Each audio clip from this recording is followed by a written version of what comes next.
जी शहबाज गिल साहब यहाँ बनी गला पहुँचे हैं और आप देख सकते हैं कि कारकुनान नारे लगा रहे हैं। शहबाज गिल साहब अभी बनी गला पहुँच गए हैं और कारकुनान यहाँ नारे लगा रहे हैं। शहबाज गिल इमरान खान का सिपाही बनी गला आ गया है।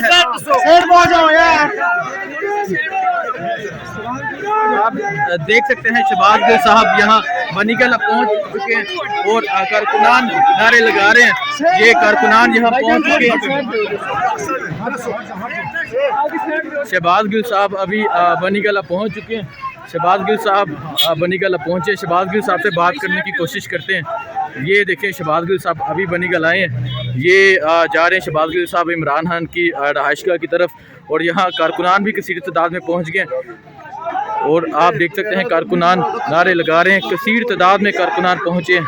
शहबाज गिल भी आए हैं। अली अमीन गंडापुर, मुराद सईद, उमर यूब और पार्टी के सीनियर रहनुमा यहाँ पहुँचना शुरू हो गए हैं।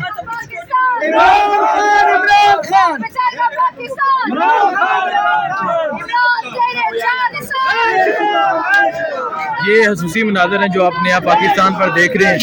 इस तरह कसीर तादाद में कारकुनान यहाँ बनी गला में पहुँचना शुरू हो गए हैं। जो भी अपडेट होगी आपको नया पाकिस्तान से देते रहेंगे। बहुत शुक्रिया। अल्लाह हाफिज़।